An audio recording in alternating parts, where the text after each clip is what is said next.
Vous est-il déjà arrivé d'observer une figure d'autorité en vous demandant « Mais comment cette personne a-t-elle pu accéder à un tel poste ?» Ce sentiment, nous l'avons tous éprouvé. Des individus visiblement incompétents gravissent les échelons du pouvoir, tandis que d'autres, bien plus qualifiés, restent dans l'ombre. De l'empereur Néron jouant du violon, pendant que Rome s'embrasait à Elizabeth Holmes, érigeant un empire technologique sur des promesses jamais tenues. L'histoire regorge d'exemples troublants. Ce schéma est si récurrent qu'on pourrait croire à une mécanique bien huilée. Et si justement il existait une logique déroutante derrière ce paradoxe, une forme de stratégie invisible, où l'incompétence devient un levier d'ascension. Pour y voir plus clair, nous plongeons aujourd'hui dans la pensée tranchante de l'un des philosophes politiques les plus controversés, Nicolas Machiavel, et sa vision implacable des liens entre pouvoir et stupidité. Mais il ne s'agit pas que d'une vieille leçon tirée des manuels de philosophie. Ce phénomène est bien vivant et profondément enraciné dans les dynamiques actuelles. Des hautes sphères politiques au conseil d'administration, une vérité dérangeante persiste. Parfois, c'est précisément l'intelligence qui freine l'accès au pouvoir. Comprendre ce paradoxe, c'est commencer à décoder les forces qui façonnent notre monde, et peut-être découvrir comment les contourner pour forger sa propre voie vers l'influence. Au XVIe siècle, à Florence, exilé de la vie politique qu'il aimait, Nicolas Machiavel rédigea ce qui deviendrait l'un des traités politiques les plus controversés de l'histoire, Le Prince. Contrairement aux philosophes politiques idéalistes avant lui, Machiavel ne s'intéressait pas à comment les dirigeants devraient se comporter dans un monde parfait. Il se concentrait sur comment le pouvoir fonctionnait réellement dans le monde réel. Tout le monde voit ce que tu parais être. Peu perçoivent ce que tu es réellement.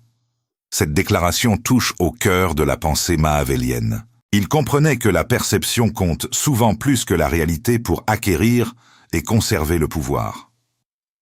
Et voici le premier indice de notre paradoxe. Paraître compétent est souvent plus important que l'être réellement. Machiavel observe que les dirigeants qui affichent trop d'intelligence créent souvent des problèmes pour eux-mêmes. Pourquoi ? Parce que l'intelligence s'accompagne généralement de traits qui deviennent des handicaps dans les luttes de pouvoir, pensée nuancée, considérations éthiques et conscience de soi. Imaginez ce qui se passe lorsqu'une personne réellement intelligente intègre une structure de pouvoir. Elle voit de la complexité là où d'autres voient de la simplicité. Elle reconnaît des limites là où d'autres font des promesses grandioses. Elles se remettent en question là où d'autres projettent une confiance absolue.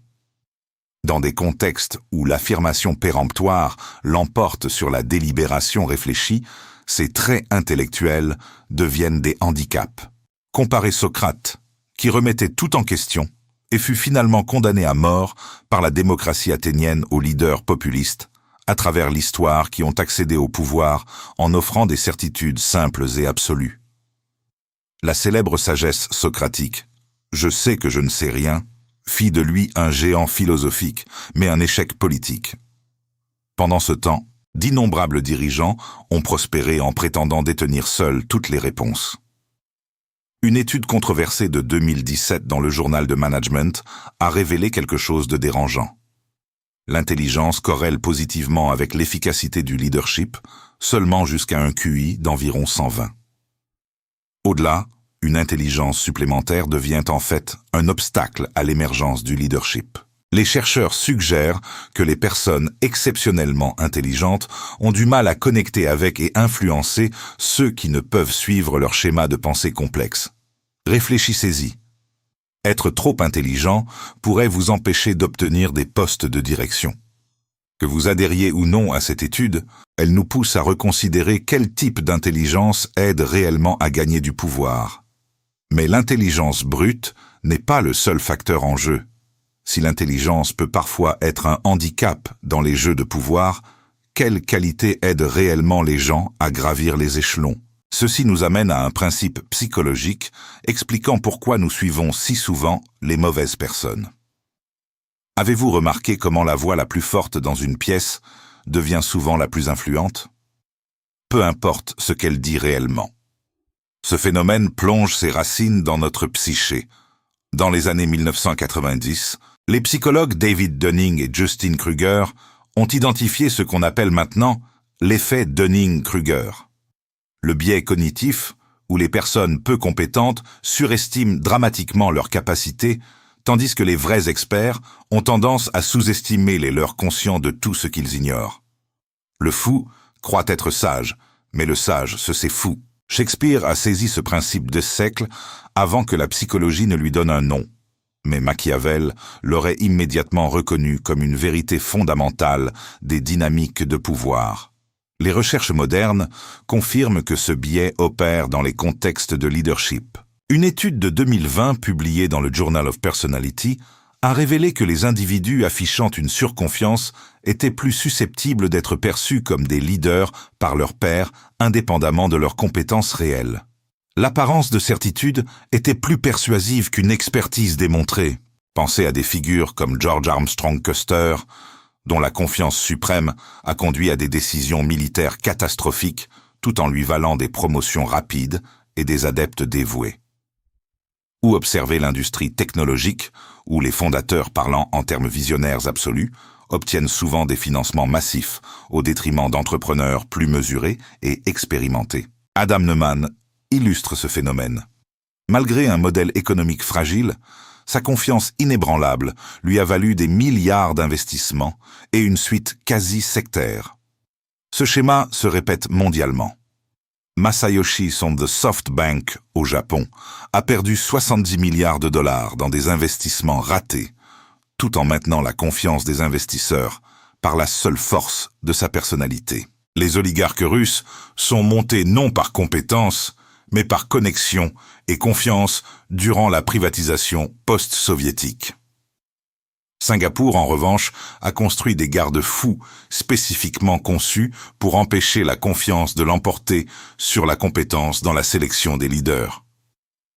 En 2012, des chercheurs de Stanford et de l'Université de Houston ont découvert que le narcissisme, pas la compétence, pourrait être le meilleur prédicteur de qui émerge comme leader dans des groupes non structurés. Les groupes dirigés par des narcissistes ne performaient pas mieux. Ils pensaient juste que c'était le cas. Pourquoi cela arrive-t-il? Notre cerveau utilise des raccourcis mentaux pour évaluer les autres. La confiance signale la compétence. La détermination suggère une pensée claire. Ces raccourcis servent bien nos ancêtres dans des environnements simples, mais deviennent problématiques dans notre monde complexe moderne, où l'expertise véritable implique souvent de reconnaître l'incertitude. Cette illusion de confiance explique comment des individus incompétents peuvent initialement accéder au pouvoir. Mais il y a un mécanisme encore plus insidieux qui les aide à consolider leur position dans des organisations entières. Mavel a observé quelque chose de crucial sur les structures de pouvoir. Les leaders incompétents ont tendance à s'entourer de subordonnés encore moins compétents. Dans Le Prince, Machiavel écrit « La première méthode pour estimer l'intelligence d'un dirigeant est de regarder les hommes qu'il a autour de lui. » Machiavel avait compris que les leaders faibles sélectionnent délibérément des subalternes plus faibles pour éviter toute menace à leur autorité. Cela crée un effet en cascade où l'incompétence s'institutionnalise. Le docteur Thomas Chamorro, préusique, psychologue organisationnel, décrit ceci comme une menace de compétence. Les leaders peu sûrs se sentent menacés par les membres compétents de leur équipe, qui pourraient révéler leurs limites ou éventuellement les remplacer. Au lieu de sélectionner pour le talent, ils sélectionnent pour la loyauté et des personnalités non menaçantes. Imaginez cela comme une sécheresse de compétences qui se propage à partir du leadership central. À la cour de l'empereur Commode, les administrateurs compétents furent systématiquement remplacés par des flatteurs et des amuseurs, accélérant le déclin de Rome. Dans le Brésil contemporain, le système politique du Grand Centre institutionnalise cette dynamique où des nominations politiques incompétentes obtiennent des postes via des connexions personnelles plutôt que le mérite. Des nations africaines comme le Zimbabwe sous Mugabe ont vu le remplacement systématique d'administrateurs compétents par des loyalistes partisans avec des conséquences économiques dévastatrices. Ceci crée ce que les scientifiques organisationnels appellent l'homophilie, la tendance des individus à s'associer à des pairs similaires dans les structures de pouvoir. Cela signifie que les leaders incompétents créent des is d'incompétents autour d'eux, isolés des points de vue contradictoires et des critiques constructives. Demandez-vous, avez-vous déjà travaillé dans une organisation où poser des questions était découragé, ou soulever des préoccupations était étiqueté comme ne pas être un joueur d'équipe? Ce sont des symptômes de cet effet réseau en action. Pourtant, même en connaissant tout cela, nous continuons à être attirés par les leaders qui offrent des réponses simplistes. Cette vulnérabilité aide à expliquer pourquoi l'incompétence continue à prospérer malgré nos meilleures intentions. Pourquoi choisissons-nous souvent des leaders qui offrent des solutions simples à des problèmes complexes? La réponse réside dans la psychologie cognitive et notre besoin fondamental de certitude dans un monde incertain. L'expertise véritable s'accompagne presque toujours de nuances. Les vrais experts comprennent les limites de leurs connaissances. Ils reconnaissent la complexité. Ils admettent les compromis nécessaires. Mais ces vertus intellectuelles peuvent être profondément insatisfaisantes pour nos besoins psychologiques. La grande majorité des hommes se contentent des apparences comme si elles étaient des réalités et sont souvent plus influencés par les choses qui semblent que par celles qui sont. Quand Machiavel écrivit ces mots, il identifia quelque chose de fondamental sur la psychologie humaine. Nous désirons la certitude même quand elle est impossible ou irréaliste. Imaginez ce qui se passe en temps de crise ou d'incertitude. Les gens se râlent rarement derrière le leader qui dit « C'est une situation complexe, sans réponse facile, qui nécessitera une réflexion approfondie et des compromis inévitables. » Au lieu de cela, ils suivent la personne qui proclame avec assurance « Moi seul peux résoudre ceci ». La solution est simple. Comparez comment les vrais scientifiques environnementaux parlent du changement climatique avec des mises en garde prudentes, des fourchettes de possibilités et des recommandations politiques nuancées avec comment les figures populaires des deux bords présentent le problème avec une certitude absolue. L'approche scientifique, bien qu'intellectuellement honnête, peine à rivaliser avec le confort psychologique des récits simplistes ou considérer les débats sur les soins de santé. Les vrais experts médicaux reconnaissent les compromis complexes dans tout système, tandis que les figures politiques offrent des solutions simplistes, promettant tout sans inconvénient. Quelle approche gagne généralement le soutien public? Simple et certaine, indépendamment de sa faisabilité. Dans une expérience particulièrement frappante de 2017, des chercheurs de Yale ont découvert quelque chose de troublant sur notre traitement des informations politiques. Quand on présentait au sujet des problèmes politiques mathématiquement complexes et leurs solutions, leur capacité à interpréter correctement les données était directement affectée par l'alignement des résultats avec leurs croyances politiques. Plus frappant encore, les participants les plus doués en mathématiques montraient le biais le plus fort, utilisant leur intelligence non pas pour trouver la bonne réponse, mais pour justifier leurs conclusions préférées. Les psychologues cognitifs appellent cela « fermeture cognitive », notre désir de réponse définitive plutôt que d'ambiguïté persistante. Les études montrent que, quand les gens se sentent menacés ou incertains, leur besoin de fermeture cognitive augmente considérablement. Ils deviennent plus réceptifs à la pensée en noir et blanc et plus enclins à suivre des leaders autoritaires projetant une certitude absolue. Cela crée une dynamique dangereuse. Plus notre monde devient complexe et effrayant, plus nous devenons vulnérables à la pensée simpliste et aux leaders qui la vendent. C'est comme une défaillance du système immunitaire psychologique. Précisément quand nous avons le plus besoin de pensées nuancées, nous devenons les plus sensibles aux raccourcis intellectuels. Demandez-vous, vous êtes-vous déjà senti attiré par une explication précisément parce qu'elle était simple et définitive, même quand une partie de vous soupçonnait que la réalité était plus complexe? C'est ce principe à l'œuvre dans votre propre esprit. Alors que notre confort psychologique, avec la simplicité, explique en partie cette dynamique, il y a une dimension encore plus troublante à considérer. Une qui révèle pourquoi l'intelligence seule ne garantit pas une résistance efficace au pouvoir manipulateur. C'est ici que Machiavel devient vraiment dérangeant. Il suggérait que les considérations morales entravent souvent les personnes intelligentes dans les luttes de pouvoir. Dans ce qui pourrait être son passage le plus infâme, il écrit « Il est nécessaire à un prince qui veut conserver son pouvoir d'apprendre à ne pas être bon et d'user ou ne pas user de cette science selon la nécessité. » Alors que les personnes intelligentes développent typiquement un raisonnement moral plus complexe, cela peut en fait gêner leur capacité à rivaliser pour le pouvoir contre ceux non encombrés par de telles considérations. Dans tout environnement compétitif, la personne prête à franchir les lignes éthiques a accès à des stratégies que les concurrents moralement contraints n'ont pas. Ils peuvent faire des promesses qu'ils n'ont pas l'intention de tenir.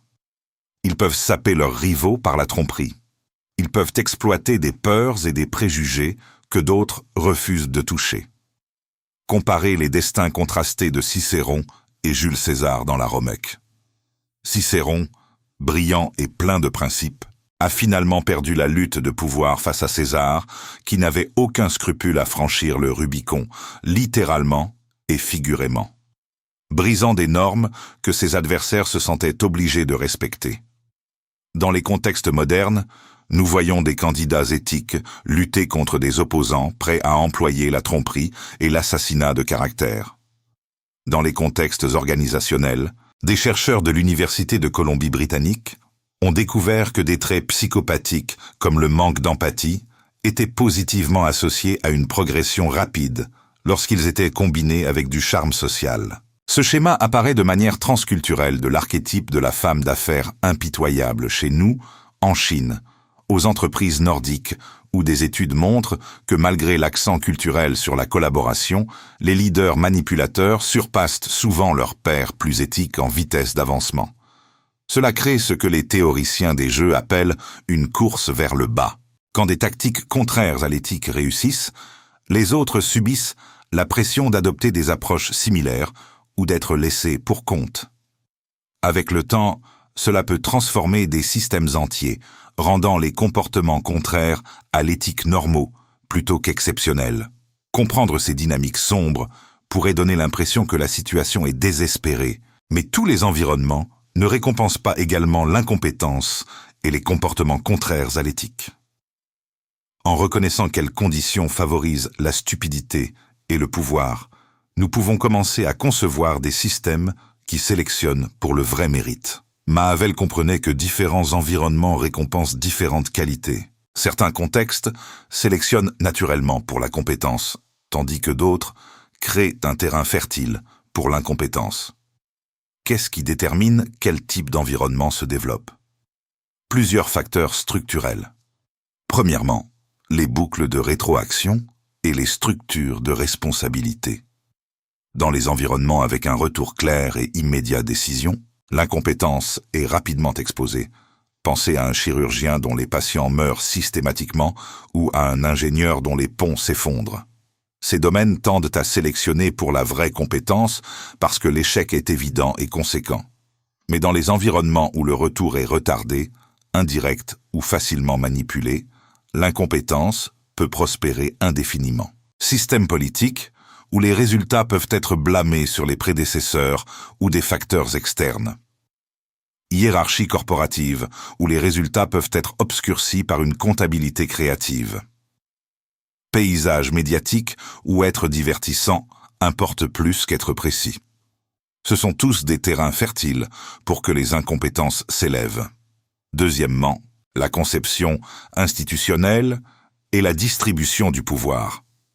Les systèmes de pouvoir centralisés avec des freins et contrepoids faibles créent des conditions où l'incompétence fleurit.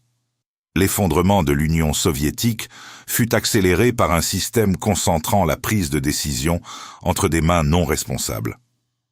À l'inverse, la structure de gouvernance corporative allemande à double conseil qui sépare la gestion de la supervision fournit une résistance structurelle au leadership incompétent. Troisièmement, l'asymétrie d'information et la complexité. Quand le succès est facilement mesurable et comparable, le mérite tend à l'emporter. Mais quand les objectifs sont ambigus ou le succès est évalué subjectivement, le style prime souvent sur la substance. Les hommes jugent généralement plus par les yeux que par les mains, car il appartient à tout le monde de vous voir, à peu de vous toucher. Ce que Machiavel reconnaissait ici, c'est que la plupart des gens évaluent les autres sur des impressions superficielles plutôt qu'une compréhension profonde, particulièrement dans des domaines complexes où peu ont l'expertise pour porter des jugements éclairés. Quatrièmement, les structures d'incitation économique.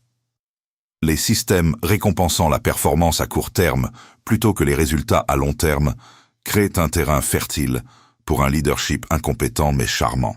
La crise financière de 2008 a illustré comment des structures d'incitation récompensant les profits immédiats indépendamment du risque favorisaient un leadership privilégiant. L'apparence sur la substance. Demandez-vous dans votre propre vie quels facteurs environnementaux promeuvent la compétence et lesquels permettent à l'incompétence de prospérer. Comprendre ces forces structurelles peut vous aider à naviguer votre propre chemin et reconnaître quand les systèmes sont vulnérables à la manipulation. Même dans des systèmes bien conçus, des leaders incompétents peuvent encore s'élever en employant des tactiques psychologiques spécifiques leur permettant de manipuler les perceptions et neutraliser l'opposition. Les leaders incompétents ne maintiennent pas le pouvoir par accident. Ils déploient des tactiques psychologiques spécifiques pour solidifier leur position. Des tactiques que Machiavel aurait immédiatement reconnues. Premièrement, ils exploitent le tribalisme et la politique identitaire en créant des clivages clairs entre groupes. Ils transforment les critiques substantielles en attaques perçues d'ennemis. Cela les protège de la responsabilité tout en renforçant l'investissement émotionnel de leurs supporters. Les psychologues appellent cela fusion identitaire. Lorsqu'un leader parvient à lier son identité personnelle à celle du groupe de ses partisans, le remettre en question revient à attaquer le groupe lui-même et par extension, l'identité de ses suiveurs. Pensez à comment les leaders de sectes comme Jim Jones ou les figures autoritaires à travers l'histoire ont cultivé des mentalités. Nous contre eux. En Malaisie, l'ancien Premier ministre Najib Razak a exploité les divisions ethniques pour maintenir son pouvoir malgré des scandales de corruption. La polarisation du Brésil sous Bolsonaro a démontré comment l'identité tribale peut surpasser la réalité factuelle. Deuxièmement, ils exploitent la charge cognitive et la surcharge informationnelle en générant constamment du chaos, des crises et des controverses. Les leaders incompétents submergent nos ressources cognitives. Quand nous sommes occupés à traiter un flux incessant d'outrages, nous avons peu d'énergie mentale restante pour l'analyse critique ou la résistance organisée. Troisièmement, ils emploient ce que George Orwell appelait la double pensée, la capacité à maintenir simultanément des croyances contradictoires. En changeant constamment de position et réécrivant l'histoire, ils créent un environnement où la vérité semble subjective et la responsabilité impossible. La foule vulgaire est toujours prise par les apparences et le monde consiste principalement en vulgaire. Quand Machiavel écrivit ces mots, il ne montrait pas du mépris pour les gens ordinaires. Il reconnaissait une vulnérabilité psychologique que nous partageons tous. Notre architecture cognitive a évolué pour un monde plus simple, nous rendant susceptibles à la manipulation dans des environnements informationnels complexes. Quatrièmement, ils exploitent la précarité économique et les vulnérabilités systémiques. Quand les gens luttent économiquement ou se sentent incertains sur leur futur, ils deviennent plus susceptibles aux leaders, offrant des solutions simples à des problèmes structurels complexes. Dans les régions post-industrielles mondiales, l'anxiété économique crée un terrain fertile pour un leadership incompétent. offrant des boucs émissaires faciles plutôt qu'une analyse honnête. Réfléchissez à votre propre consommation médiatique. À quelle fréquence vous surprenez-vous à courir après le dernier outrage plutôt que de vous concentrer sur des problèmes plus profonds et conséquents? C'est ce principe à l'œuvre. Reconnaître ces schémas sombres est essentiel mais insuffisant. Nous avons besoin de stratégies concrètes pour nous protéger nous-mêmes et nos communautés de leur influence. Au niveau individuel, la conscience est notre première ligne de défense. En comprenant les forces cachées qui façonnent la pensée, nous devenons moins susceptibles à elles. Cette défense repose sur 3 pratiques essentielles. Premièrement, nous devons cultiver l'humilité intellectuelle, la capacité à reconnaître les limites de ce que nous savons. La recherche montre que les personnes intellectuellement humbles évaluent mieux les idées basées sur des preuves, pas sur la confiance. L'humilité intellectuelle fonctionne comme un système immunitaire cognitif. Elle nous aide à résister à la manipulation et aux fausses certitudes, tout comme notre système immunitaire physique nous protège des infections. Deuxièmement, nous devons développer une littératie médiatique, l'habileté à discerner la profondeur du spectacle. Cela signifie choisir délibérément des sources d'informations, questionner les présentations et filtrer pour la qualité plutôt que la quantité. Warren Buffett a dit « Les personnes qui réussissent vraiment disent non à presque tout ». Appliquez ce principe à l'information. Les penseurs avisés rejettent la majorité du bruit pour se concentrer sur la clarté et la pertinence des idées. Troisièmement, nous devrions embrasser la réflexion philosophique, la pratique de prendre du recul sur la tempête quotidienne pour examiner des principes plus profonds. Les stoïens anciens, recommandant la réflexion quotidienne pour se prémunir contre la réactivité émotionnelle. Dans les mots de Bacon, l'homme sage fera plus d'opportunités qu'il n'en trouve. La réflexion nous permet de devenir des agents actifs, façonnant notre environnement mental, pas juste des consommateurs passifs. Au niveau collectif, la conception institutionnelle est cruciale. Les systèmes peuvent être structurés pour réduire les biais, la tromperie et l'incompétence. Là encore, 3 piliers émergent. Premièrement, nous avons besoin de mécanismes robustes de responsabilité, des structures fournissant un retour honnête, indépendamment du charme ou du pouvoir de persuasion d'un leader. Comparez une entreprise avec un conseil indépendant à une où le conseil entérine les décisions exécutives. La crise du Boeing 337. Max a révélé ce qui arrive quand les préoccupations des ingénieurs sont ignorées au profit des profits. La responsabilité était absente et la tragédie a suivi. Deuxièmement, les institutions doivent favoriser la diversité cognitive, l'inclusion de perspectives différentes dans la prise de décision. Les équipes diversifiées ne sont pas juste socialement désirables, elles sont empiriquement plus précises. Elles remettent en question les suppositions et réduisent les angles morts que les groupes homogènes tendent à manquer. Troisièmement, nous devons appliquer la transparence des règles, empêchant la complexité de devenir un bouclier pour l'incompétence. Les lois sur la transparence gouvernementale, ou les déclarations de conflits d'intérêts en médecine, rendent plus difficile de se cacher derrière le jargon ou le secret. L'éducation lie ses fils ensemble. Il ne suffit pas d'enseigner des compétences techniques. Nous devons prioriser la pensée critique et le raisonnement éthique. Athènes a créé l'Académie. Florence a nourri les humanistes. Les grandes civilisations n'enseignent pas juste, elles cultivent à la sagesse. Alors, demandez-vous dans votre communauté lesquelles de ces protections sont présentes, lesquelles sont absentes. Et si nous reconcevions nos systèmes autour de la compétence, l'humilité et la vérité, quel genre de monde pourrions-nous créer?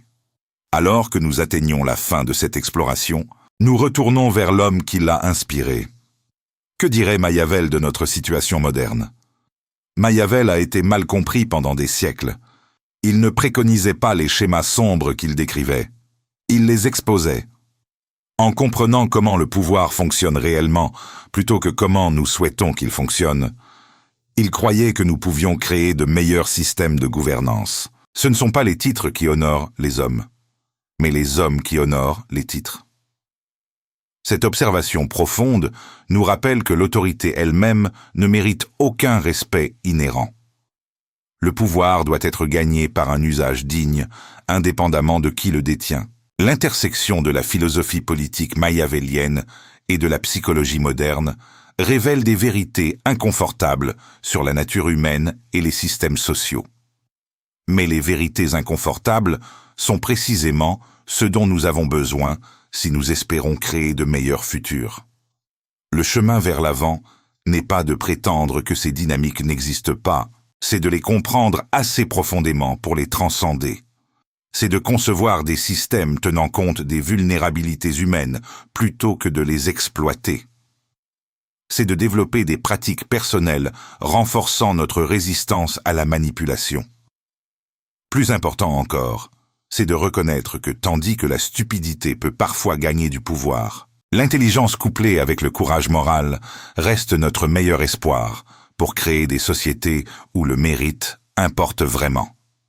Un immense merci d'avoir regardé cette vidéo jusqu'au bout. Si vous trouvez ces idées pertinentes, n'oubliez pas d'appuyer sur le bouton j'aime, de vous abonner à notre chaîne et de partager vos réflexions dans la section des commentaires. Ah,